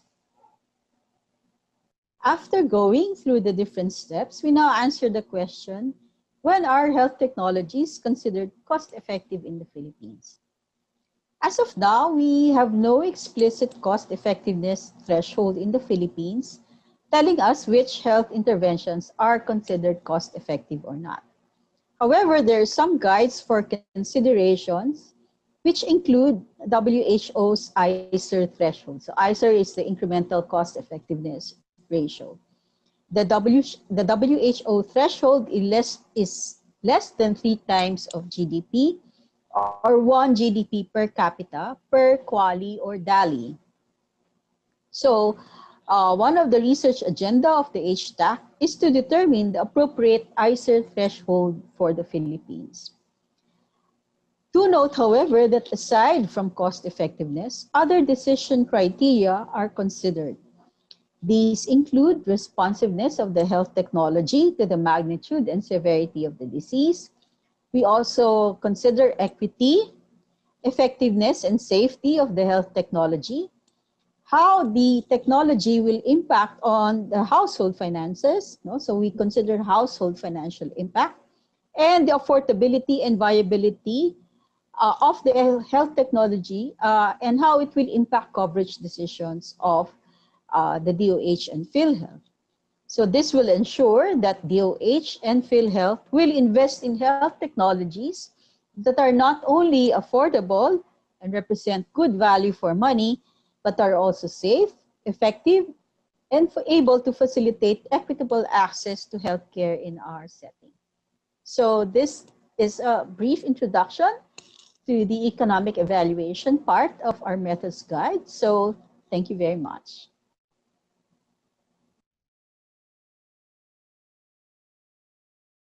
Hello, everyone. It is my pleasure to join you today. I am Dr. Karina Leandria. I am an anthropologist who specialized on health vulnerabilities. I'm also part of the HTA Core Committee. Aside from the clinical and economic assessments, HTA also reviews the ethical, legal, social, and health systems impact, or ELSHI, of the use or non-use of health technology. Here, I'd like to emphasize that we've incorporated an interactive approach involving relevant stakeholders in HTA to improve its applicability for the intended population. We do this in a real discourse, often through a consultation. We also conduct literature searches to identify relevant issues in the ELSHI domain. Equity is an important aspect of UHC. In health, equity means everyone receives a fair opportunity to attain their full potential, with no one left at a disadvantaged state. In reporting equity implications, we organize them as Progress Plus, which stands for the factors you see here on the screen. To identify factors that affect access to or quality of care received and gather needed information, we use qualitative methods such as in-depth interviews and focus group discussions. Progress Plus helps us determine populations most affected in health decisions. For example, it allows us to prioritize groups for immunization programs. Factors we consider include physical or social vulnerability and religious or cultural norms. We also explore legal issues of health technologies through relevant local and international regulation involving patient rights, disease-specific laws, and other relevant policies. In our setting, we use the UNESTA-developed LC checklist to assess and report the ethical, legal, and social issues in the implementation of a proposed health technology. Lastly, we consider the health technology's possible impact in our health systems. Here, we assess the capacity of both the public and private sectors to implement a health technology and how it can affect other roles of existing divisions or organizations. In this process, we collect data using qualitative methods in consultation with DOH program managers, HCPs, LGUs, and other relevant stakeholders. As we've discussed earlier, a systematic review usually takes about 8 to 12 months. But for public health emergencies like COVID-19, we follow the expedited process and conduct rapid reviews for 1 to 3 months. To end the session, we've learned that the HTA Methods Guide sets the methodological standards informing the HTAC's recommendations and decisions through clinical, economic, ethical, legal, social, and health systems impact assessments. We've also learned that both the methods and process guides help advance inclusivity, transparency, and accountability. Lastly, we've learned that recommendations rely on stakeholders with different backgrounds of clinical and non-clinical expertise. All these help ensure our recommendations are grounded on scientific defensibility, ethical soundness, and local applicability. Evidence-based recommendations can help us improve the overall health outcomes and ensure fairness, equity, and sustainability of coverage for all Filipinos. Thank you very much. Thank you, Dr. Jojo, Dr. Aleli, and Dr. Kareen for guiding us on the standards and methods in our assessments. Now, we have finally reached our open forum, and we know that everyone is eager to learn the answers to his or her own question. Dr. Lazarte and Dr. Castro will moderate for us today. Dr. Cecilia Nelia Maramba Lazarte is the current director of the Institute of Herbal Medicine, National Institutes of Health, University of the Philippines, Manila. Dr. Maramba Lazarte is a clinical trial research methods expert and one of the core committee members of the HTA Council. Attorney Boo C. Castro is a physician, lawyer, pathologist, a medical legal consultant, and another of our core committee members in the HTA Council. Let us now welcome Dr. Maramba Lazarte, Dr. Castro, and the rest of our panelists. Thank you so much, Ives and Sheena. And thank you also to all our speakers and who will be our panelists today. And I hope all our audience and stakeholders can see that this current HTA process is really a way forward. It is really has increased the scope of what will be taken up. It has a wider array of experts in different fields, and it also offers a more holistic and participative approach in decision making. So we will look at our questions that have been put on the floor. So the first one, which has been given by Charlie Suarez, and I think this is for Dr. Guerrero. The question is, if we will apply for PNDF exclusion or inclusion, does this mean we will now have to undergo HTA? Are the PNDF forms now obsolete? What should we do to apply for exclusion and inclusion of the PNDF? Dr. Mehmet? Yes, so there are standard forms that we now have made public. So these are included as appendices in the current process guides. So if you want to submit a topic specifically on drugs to be included in the formulary, then all you have to do is to submit those forms to the HTA unit. But just to inform you, we are not currently entertaining new submissions to the PNDF because we've had that announcement before that for the next 2 years, so that's beginning in 2019, we will be focusing on particular mandates under the Universal Healthcare Act. So that is the review of existing benefit packages and the review of the primary care benefit. And then COVID came in. So we're very inundated now. So for the new topics for the drugs, so we're still finishing the currently submitted applications in 2018 or 2019, I think. And then the plan is to open the submission by end of the year 2021 for future health benefit packages that are being considered by DOH and PhilHealth. But the forms are already there in the current process guide. Okay, so we have all those online. Dr. Boo? Yes, Dr. Cecil, good morning to you, everyone. The next question is still for Dr. Guerrero, I guess, from Roda Lumang Ay. The question reads, in case we will be conducting study in the academe, what could possibly be the possible topics or path we should take to be of health? Okay, so my suggestion or my recommendation, we can have a meeting on this, but we have some identified priorities now for HTA, for the HTA Council, because there are urgent decisions now. They have urgent recommendations now that they have to make on COVID-19, so that's one. So hopefully we will publish the research questions and the topics this December together with the DOST. The mechanism right now is through the AHEAD program of the DOH and the DOST. So the current Bayanihan funds that were allotted to us. So that's worth 10 million for the COVID-19 health technology. So that will be commissioned through the AHEAD mechanism. There are also urgent priorities of the HTA that is non-COVID.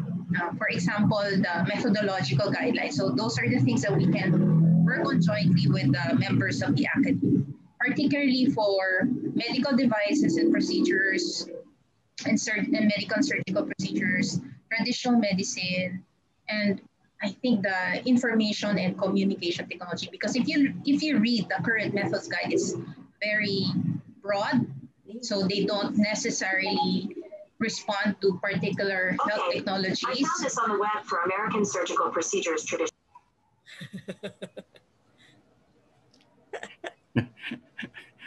Are you done, Dr. Meme? For that, so my Siri just responded. Okay, so just like what I said, so there are COVID priority topics, and there are also non-COVID priority topics. So for the non-COVID, I think the immediate priorities are the methodological standards to be followed by the particular subcommittees. Like for example, the preventive and promotive, they will need that.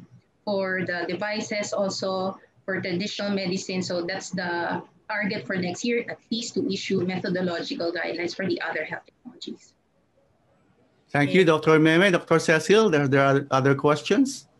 Yes, and actually she said that really we are on, in a sense, expedited mode with all these COVID problems that we have. And what she said is actually connected to the next topic, which we are fielding to Ma'am Kat from Maria Fatima Villena. So on the implementing guidelines within traditional medicine subcommittee, is this already established, or the subcommittee will have to lay down separate guidelines for this? Because evaluating traditional medicine is very different. Yes, we know in the biomedical methods used for other technologies.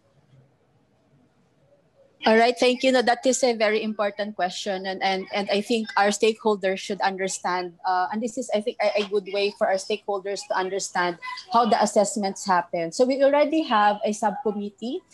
They had been, all of the subcommittees have been established at the same time, and I would actually not say it's a separate guideline. I would actually look at it as a complementing guideline, because we all follow the same process, the same methods, the same principle of methods, but the nuances of how each of the part of the methodology will be assessed will really differ according to the technology. So this is what Dr. Meme mentioned earlier as a methodological enhancement that we need to do, and we need research to actually establish some of the parameters for assessment. So this is a project that that will probably happen by next year.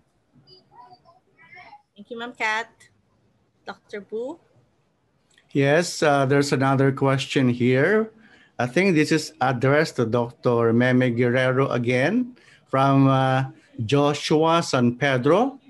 The question is, how were the constant, I'm not sure if I read it right, how were the constant HTA panel members decided upon by the DOH-DOST?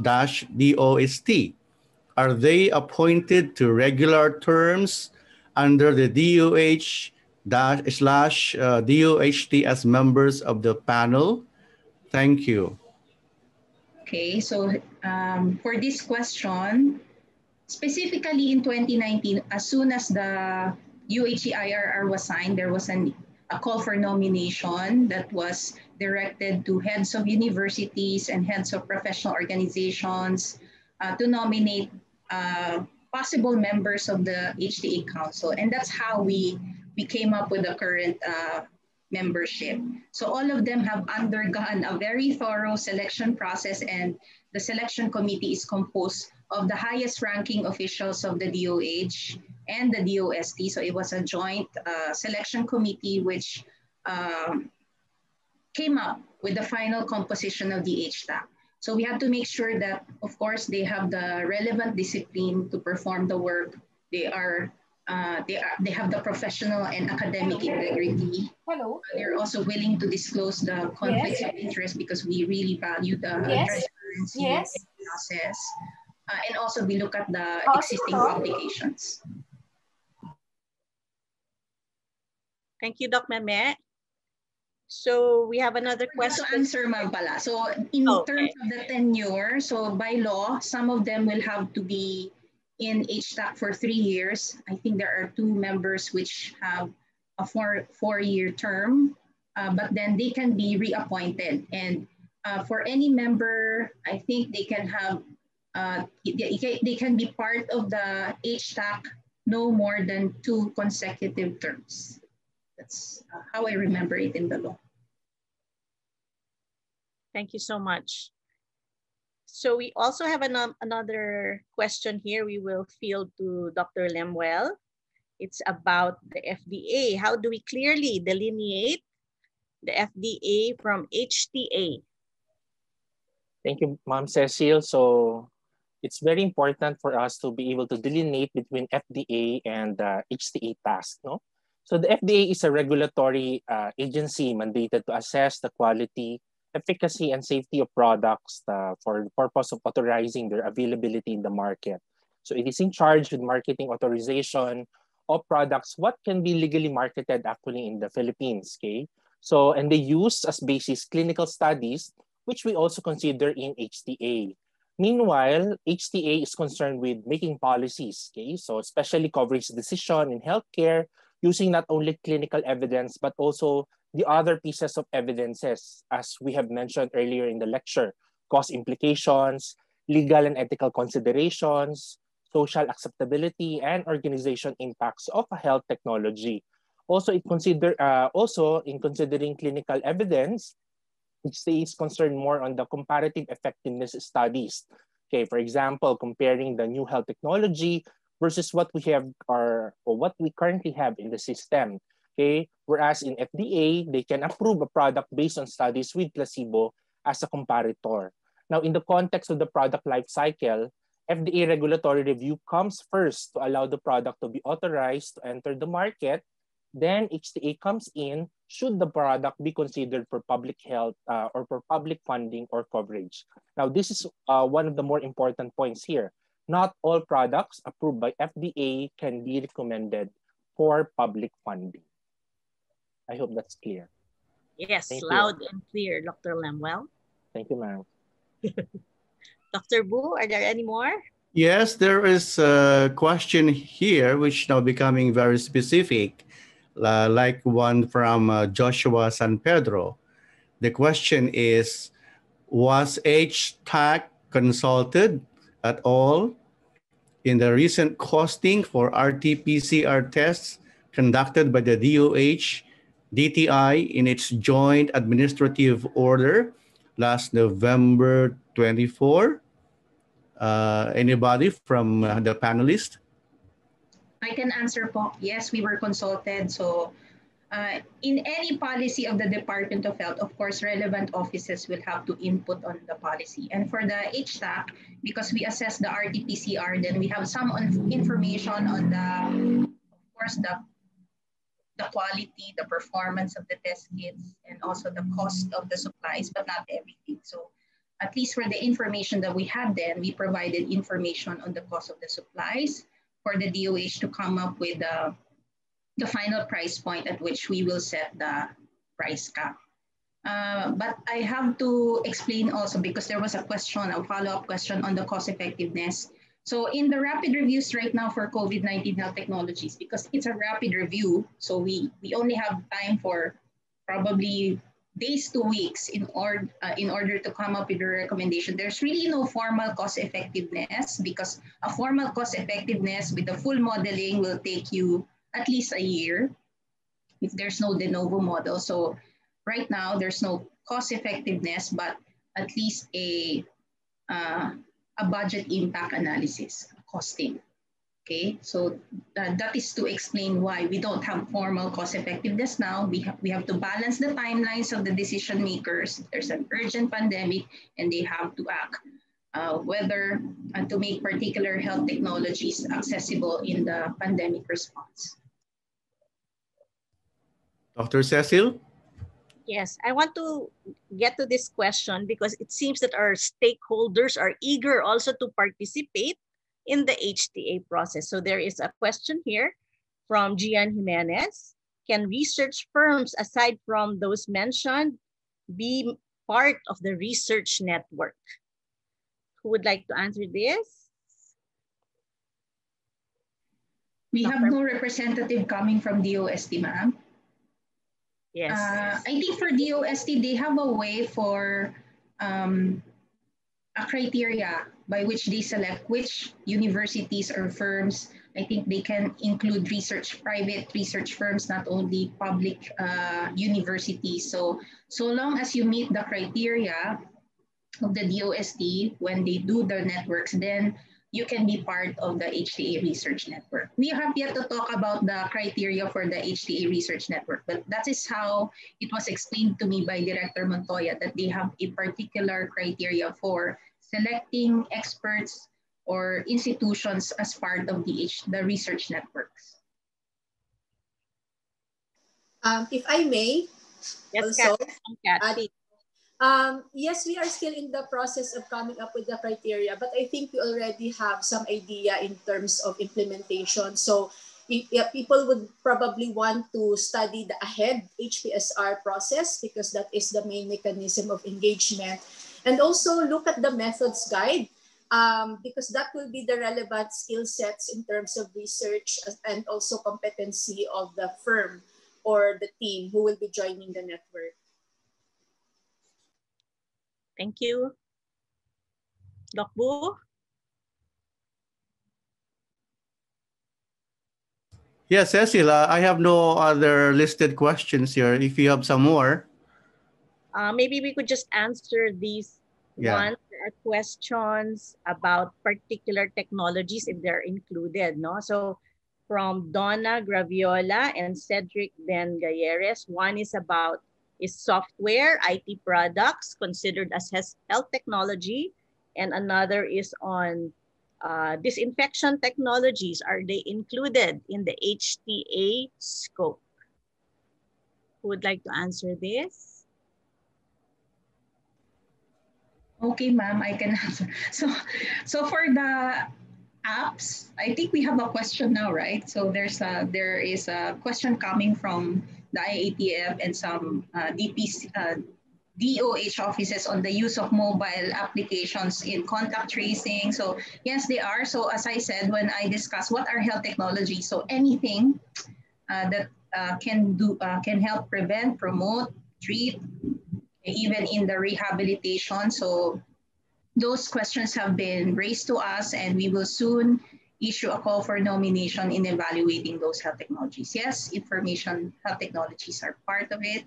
There are also questions now on the use of disinfectants for COVID-19 pandemic.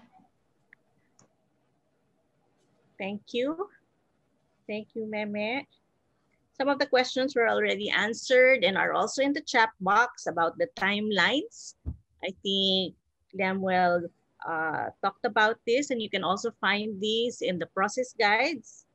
Okay, and some really want to participate, Doc Bu. So this question. Go ahead. Yeah. Cedric Ben Gallares, who are the contacts for capacity building activities in the HTA?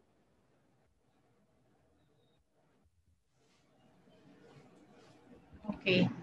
For now, ma'am, you can email the HTA unit if there are opportunities for training, because we have some international partnerships where they provide training. In fact, there's a webinar, I think, there's a question here on how to evaluate COVID-19 vaccines. So probably they can be part of that webinar. So we can probably link them with our development partners for opportunities for training, but the long-term goal really is to have informal and formal courses with partner universities so that we can have more researchers working with us on the health technology assessment. Thank you, Meme. Okay, there's one pahabol question from Evan Payawal. The question is, if cost effectiveness, nabasa na ba to kanina? Di pa ba? Oh, if cost effectiveness analysis local data are not available for technology, who will generate data and fund the research? And the second question is, under what circumstance would alternative to full cost effectiveness studies be entertained, such as budget impact analysis? Maybe for Ma'am Aleli? Yeah. Hi, good morning. I'd like to respond to the question. So there are two.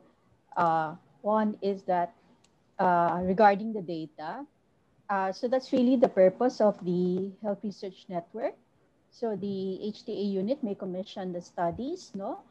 So that part of the research would be on the data that we would need to do full-blown cost effectiveness analysis. So we really need information on the input parameters, the epidemiology. So this is something that our research network can actually perform for us, no? So the HTA can actually commission these types of studies.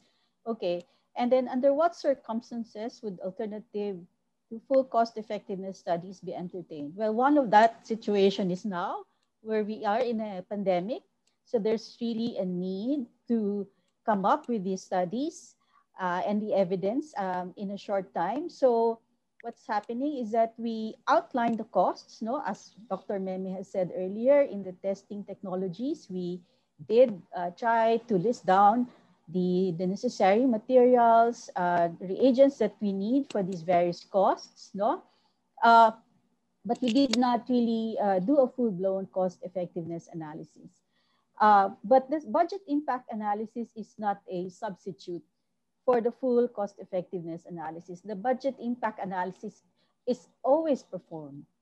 So to the extent that we can do the budget impact analysis, we do it, no? Even if, let's say, it's in a rapid review situation. But this is a complement to the cost effectiveness, because even if a technology is deemed to be cost effective, if the government cannot pay for it, I mean, for the aggregate amount that it would take to fund that technology, then that would also factor in to the decision of the council. So as mentioned earlier in our methods, we do look at the cost effectiveness, but we also consider the budget impact, the household financial impact, the equity impact, and all of these other factors. Thank you. Thank you, Ma'am Aleli. We have another important question here. Maybe we'll field this for Dr. Mantaring. Will HTAC also be consulted for the procurement of vaccine or implementation of the vaccination for COVID? With bated breath, Sir Jojo. I think HTAC is already being consulted, no? So we have been in contact with the vaccine expert panel regarding the procurement of vaccines. I think we have pointed out to the vaccine expert panel that the full HTAC process includes ethical, social, and legal, which is something that is not being considered really by the vaccine expert panel. They're only looking into efficacy, siguro, and costs. So that's my short answer. So we are indeed involved and hope to contribute further in this process. Thank you so much, Sir Jojo. You have any more questions, Doc Boo? There's none so far. Okay, so I think we would like to thank all the panelists for this part. Doc Boo, last message for you. Oh, everything is all right. It's good. I'm good. We can proceed now. Okay, thank you so much. Thanks. And we'll go to the next part of the program. Thank you.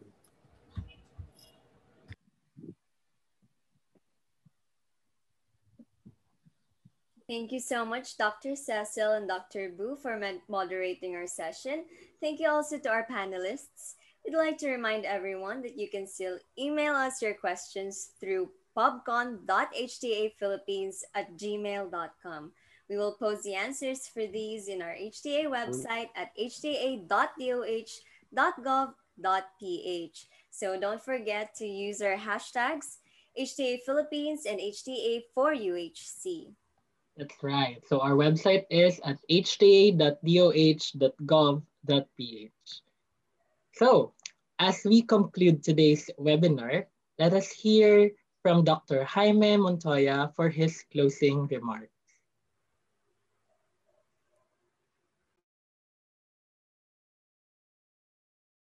Dr. Marita Tolentino Reyes, Dr. Ana Melissa Guerrero, members of the Health Technology Assessment Council and the Health Technology Assessment Unit, our partners from the health sector, the research community, the academe, and everyone joining us virtually, good day. Congratulations to the Department of Health Technology Assessment for successfully holding the webinar series Health Technology Assessment 101, Moving Together Towards Universal Healthcare, allowing us key stakeholders in health to understand the functions of health technology assessment and the whole umbrella of the universal healthcare. As the recommending body of the Department of Health and the Philippine Health Insurance Corporation on the health interventions to be funded by universal healthcare, the health technology assessment plays a significant role in setting the direction of universal healthcare in the country. To bridge existing healthcare gaps, it is vital that the Department of Health, PhilHealth, and other implementing agencies adopt policies and programs that support inclusiveness, efficiency, and sustainability of universal healthcare. The institutionalization of the HTA through Administrative Order 2020-0041 ensures this by gathering an extensive group of experts from various health-related fields in its core and subcommittees under the HTAC. This also supported the establishment of the HTA Research Network, which will provide reliable data and research evidence to the Council, enabling it to cultivate evidence-based policies and practices in the performance of its duties. Guided by the health technology assessment and its thorough evaluation processes, we are able to invest and prioritize support for health technologies that will contribute to our goal of providing quality healthcare for all. Moving forward, I hope this activity was able to guide stakeholders on how health technology assessment works and how all of us can participate in the pursuit of providing accessible and equitable healthcare solutions for all through universal healthcare. We in the health research community look forward to collaborations across disciplines and strengthen partnerships among stakeholders for the attainment of our universal healthcare goals. Only by building on solidarity can we improve health outcomes and recognize and attain the maximum benefit of universal healthcare for every Filipino. Maraming salamat po at mabuhay po tayong lahat.